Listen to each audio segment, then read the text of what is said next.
Bonjour à tous, j'espère que vous allez bien. Je vous retrouve aujourd'hui dans une nouvelle vidéo où on va faire le bilan du mois de mars de mes enveloppes budget.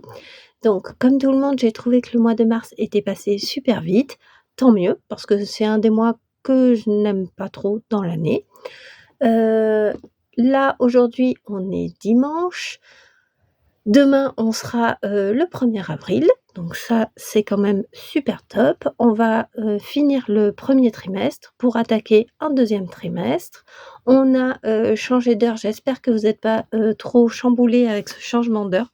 Moi, personnellement, l'heure d'été, j'arrive pas à m'habituer et je n'aime pas. Je préfère vraiment l'heure d'hiver. D'ailleurs, vous, qu'est-ce que vous préférez? Même si on peut juste donner notre avis, ça ne changera rien. Bon, bah écoutez, on est parti. Je vous fais voir un petit peu ce qu'il me reste dans mes enveloppes. Comme vous le savez, j'ai eu pas mal de galères avec pas ma voiture, mais mes voitures, donc ça a impacté mes enveloppes. On va voir ça tout de suite. Donc, les courses. J'ai plus de sous dans mes courses. J'ai d'ailleurs dû utiliser 50 € de mon enveloppe essence dans mes courses parce que j'avais mis 400 € et que clairement c'était pas assez. Donc dans mes courses, je n'ai plus rien. Dans l'essence, il me reste un beau billet de 5 € que je vais mettre là sur le côté et il me reste des centimes. Donc il me reste, que je compte ça avec vous, 50, 60, 70 centimes. Donc 5,70 € dans l'enveloppe essence, sachant qu'il y avait également les 50 € que j'ai dû prendre de cette enveloppe pour les basculer ici, comme vous avez compris. Donc moi, je me restreins pas. Quand j'ai une enveloppe où je vois que je suis trop juste pour finir le mois, je préfère aller piocher dans mes enveloppes que piocher dans mes épargnes. Surtout que là, en ce moment, vous savez que mon fonds d'urgence, il est à 0. Ensuite, mon enveloppe shopping, elle a également un beau billet de 5 € et j'ai récolté plein de pièces de 2 € que j'ai gardées. Ça fait peut-être plus d'une semaine que je les garde. Donc 2, 4, 6, 8 et 10. J'ai récolté 10 € en pièces de 2 €. Alors ça, franchement, je suis super contente. Je l'ai mis là. Ensuite, bon là, ça devient la catastrophe, ces enveloppes. Restaurant, l'enveloppe est vide. Les jeux loto, mon enveloppe est vide et je n'ai toujours pas de gain. Ensuite, mon enveloppe ici, aliments, donc c'est la boulangerie. Et là, j'ai des centimes qui se traînent. Donc j'ai 1 €, 1,50 €, 2 €,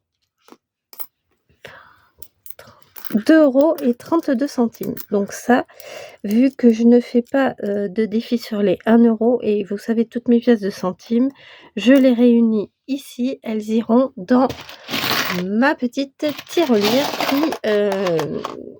qui commence à grossir. Très bien. Ensuite, autre, ça, mon enveloppe d'hiver, il me reste 20 €. Donc ça, je le mets de côté, ça ira directement dans les défis. Là, ce mois-ci, j'ai vu qu'il y avait au cinéma qui allait sortir Les Choristes et j'ai bien aimé ce film et mon fils qui a 10 ans, je voudrais l'emmener. Donc là, ce mois-ci, mon enveloppe d'hiver va essentiellement être utilisée pour le cinéma. Voilà pourquoi j'utilise l'enveloppe d'hiver. Par exemple, santé, j'ai plus de sous et marché, elle est également vide. Donc voilà. Ça, de ce côté, c'est terminé. Mon classeur est remis à 0. Donc, je vous avais expliqué. L'idée, c'est que chaque fin de mois, on vide toutes les enveloppes pour repartir à 0 sur un nouveau mois. Donc, je ne suis pas allée chercher tous mes sous à la banque. Donc, je ferai un remplissage dans une prochaine vidéo avec vous. Ça, on le met de côté parce que j'en ai plus besoin. Donc, je voulais voir ici combien j'avais récupéré. Donc, j'ai récupéré 30, 40 € et en centimes, donc 40 € que je vais aller mettre dans les défis. Et dans mes centimes ici, donc on a dit que j'avais 1 €, 2 €, 2, 4, 6, 7, 8, 9, 10. Ah ben très bien, 3 €. Donc j'aurai 3 € à mettre dans ma tirelire. Donc au final, j'ai réussi à économiser 543 € sur ce mois de mars. Donc ça, ma tirelire, mes pièces. Donc j'en suis à 21,95 € et hors caméra, j'ajouterai les pièces ici que j'ai à y mettre, mais du coup, ça va augmenter donc de 2 € puisque j'ai déjà mis 1 €, donc ça va faire 23,95 € dans ma tirelire. Donc ça, c'est super chouette. Vous savez que ça, mon challenge, j'ai imprimé toutes les pièces, donc les pièces jaunes, les pièces aussi de centimes, là, les petites pièces en cuivre, les 1, les 5, les 2, les 5, et j'y mets aussi les 1 € et je m'en servirai, je la clôturerai qu'au mois de décembre, aux alentours de Noël. Je trouve que c'est pas mal pour, par exemple, arrondir, les courses pour Noël. Donc ça, je le mets de côté. Ici, je vais pousser ça pour pouvoir ici prendre ce classeur des défis. Donc les défis, défi 2024, je le touche pas, c'est pas pour maintenant. Le défi des 2 €. Ah bah ça oui. Donc je le prends ici. Je vais cocher donc mes 10 €. Donc 2, 4, 6, 8, 10.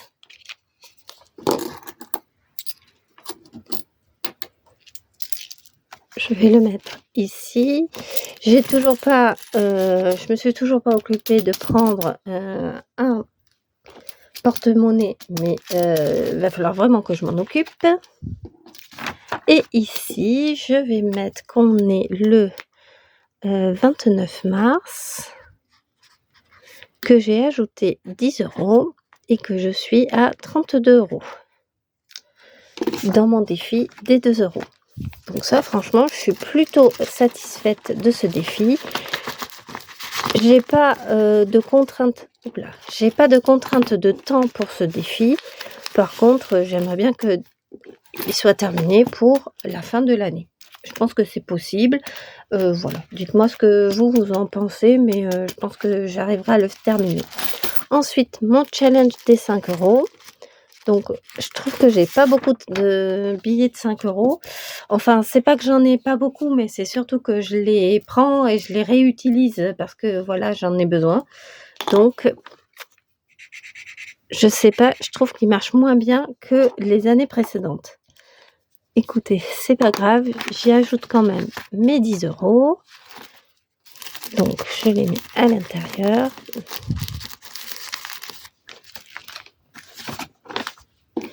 Et je viens cocher 29. J'ai ajouté 10 et donc je suis à 20 €. Celui-là, pareil, j'aimerais bien l'avoir clôturé, donc objectif 200 € pour la fin de l'année. Ça me sert à mon enveloppe, par exemple Noël. C'est toujours cette même histoire, hein, Noël. Hop, les 5 €. Et il me reste mes 20 €. Donc, je vais pas le mettre dans mon challenge des 52 semaines qui avance moyennement, on va dire. Mon défi des trimestres, le trimestre 1 devrait être clôturé et j'aurais dû avoir 100 €, je suis à 40 €. OK, je me mets pas la pression, c'est pas la peine, j'en vois qui le finissent, qui ont déjà attaqué le trimestre 2. Et ben, OK, c'est super top. Moi, je vais me concentrer sur, je sais pas si je vais rester sur le trimestre 1 et le clôturer comme ça et puis passer au trimestre 2 parce que j'ai peur d'être frustrée en voyant les autres, passer là et que moi je suis, toujours bloquée, on va dire «bloquée» entre guillemets, parce que même si je suis pas réellement bloquée, mais je pense que je vais attaquer, le trimestre 2, dès demain puisqu'on sera le 1er avril et terminer ici, mon trimestre 1. C'était normalement objectif 100 €. J'aurais atteint les 40 €. Je suis quand même satisfaite du montant que j'ai mis et voilà. Je me mets pas la pression non plus et comme je vous dis, on n'est pas là pour ça. Je vais remplir ici plutôt mon défi des 1 000 €. Donc j'ajoute 20.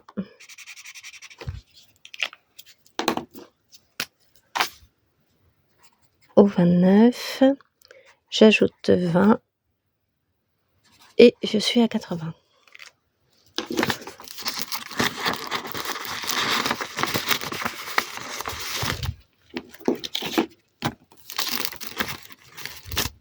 Et voilà. Et ensuite, on tombe sur mes épargnes. Mais là, c'est pas le sujet de la vidéo. On reste vraiment dans les défis. Donc ça, c'est terminé. Ensuite, mes trackers. Donc, petit point sur mars, combien j'ai. Donc, hop, je vais faire l'inverse. Donc, mars. Combien j'ai dans le défi 2024. Le défi 2024, je suis à 68. Ok. Le défi des 2 €, je suis à 32. Mon challenge des 5 €, je suis à 20. Le challenge des 52 semaines à 90. Donc c'est bien parce que quand même ça augmente mes sommes. Le trimestre, je suis à 40. Et mon défi des 20 €, je suis à 80. Sur Joko, sur Joko, ce qui est top, c'est que j'ai dépassé les 10 €, donc je suis à 10 € tout rond. Et sur Atapol, je suis à 20 € tout rond. Donc là, ça monte petit parce que je n'utilise pas beaucoup ma carte sur Joko, donc c'est normal. Et je n'utilise pas beaucoup les bons d'achat. Donc voilà, c'est normal que je sois toujours à 10 €. C'est pas un montant énorme, mais bon, quand même. Et Atapol, 20 €, je continue. Oups là, il faut que vous voyez bien. Et là, Atapol, il faut que je continue. Donc voilà, ça, c'est pas mal. Donc, j'additionne ici 68, 32, 20, 90, 40, 80, 10 et 20. Hop là, je me suis trompée. Allez, on recommence. 68. Je vais y arriver, vous croyez? 68, 32, 90, 20, 40, 80 et 30. On est donc à 360 € dans mes défis pour le mois au 31 mars, on va dire. Donc 360 €, c'est quand même top. J'ai pas, comme je vous disais, d'objectifs, même si je pourrais le calculer parce que je me suis mis des objectifs sur chacun des postes. Donc voilà. Donc ça, j'aime bien cette feuille. Ça me permet de me dire: «Ah bah ouais, ça franchement c'est top» et même si je trouve que mon défi, par exemple du trimestre avance pas beaucoup, ben, il avance quand même et puis, les peu de sous que je mets dedans, ben, c'est quand même, super sympa. Donc voilà pour moi, c'était tout ce que je voulais vous dire. Ben oui, écoutez, moi j'ai terminé, de clôturer le mois de mars avec, des petites économies, qui sont toujours bonnes à prendre. Je voulais vous faire voir, donc ça, mon planning que je m'étais fait avec les journées plaisir, les journées où j'achète rien et les journées de courses. Je l'ai super bien respecté donc pour moi, ça a bien fonctionné. Après effectivement, les journées où j'ai rien acheté, ben, j'ai effectivement rien acheté. Mais les journées plaisir, effectivement, c'est là où j'ai dépensé. Donc je le referai, je pense, c'est sûr, mais peut-être pas de suite, parce que, ouais, je me sens frustrée quand j'achète rien et puis, quand c'est la journée plaisir, ben, j'ai l'impression que je dépense tout. Donc est-ce que c'était vraiment intéressant? Non. Là, vous avez vu, j'ai tout coché, donc là, c'est super bien et là aussi. Oups là, je vous fais bouger. Si, le but c'est que tout soit, coché, hein, on est d'accord pour, avoir fait le tour et on est à 543 € d'économie avec les épargnes que j'avais mis de 500 €. Mais vous savez que, j'ai dû, utiliser une partie du fonds d'urgence donc voilà. On fera le point dans, une prochaine vidéo où je remplirai avec vous mes épargnes. Bah, écoutez, je vous fais des gros bisous. Je vous souhaite, de passer un bon lundi de Pâques. Courage pour, ceux et celles qui travaillent. Bah, moi je travaille pas parce que bon, bah, voilà, c'est mon entreprise est fermée. On va aller demain chez, du coup, ma maman avec, mon frère, ma sœur et les petits plus, beau-frère, belle-sœur. Donc voilà, ça va être une bonne journée pour nous. Je vous fais à tous des gros bisous et je vous dis à très vite.